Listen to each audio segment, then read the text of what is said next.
إليكم أخبار النادي الأهلي خطوة بخطوة، ولكن قبل أن نبدأ صل على سيدنا محمد ولا تنسى الإعجاب بالفيديو والاشتراك في القناة حتى يصلك كل ما هو جديد وحصري.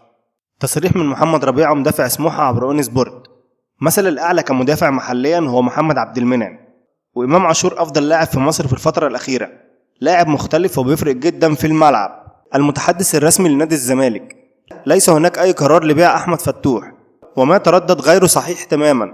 ننتظر نتيجة التحقيق الذي سيخضع له والإعلان عن القرارات بعدها. مصطفى محمد يحتفل بهدفه الذي سجله لفريق نانت الفرنسي ضمن مباراة ودية انتهت بهزيمة فريق الأناكوندا بنتيجة 2-1. مانويل نجم منتخب أسبانيا وبرشلونة السابق. محمد صلاح لاعب مذهل ومن طراز عالمي وأحد روائع كرة القدم العالمية. محمد ربيعة مدافع سموحة لأون سبورت: وسام أبو علي أصعب مهاجم واجهته، وقال لي بعد المباراة أنت لاعب هايل وليك مستقبل كبير. الأهلي يوافق على بيع أحمد عبد القادر للحزم السعودي مقابل 600,000 دولار زائد 30% من إعادة بيعه.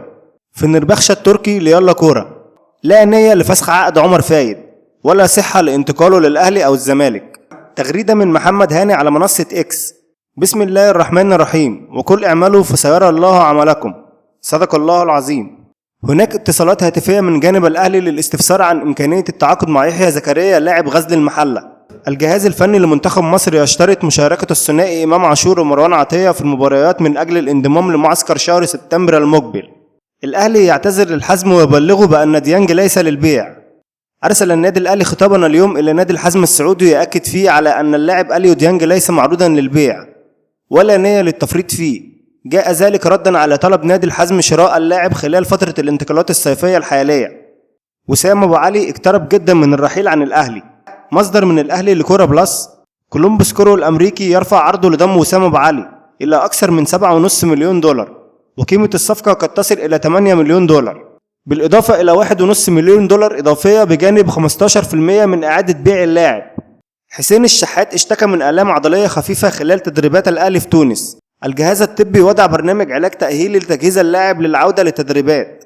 مصدر مقرب من وسام أبو علي: نسعى للتواصل لاتفاق وننتظر خلال الساعات المقبلة أن يرسل كولومبوس عرضا يرضي جميع الأطراف ويرضي النادي الأهلي.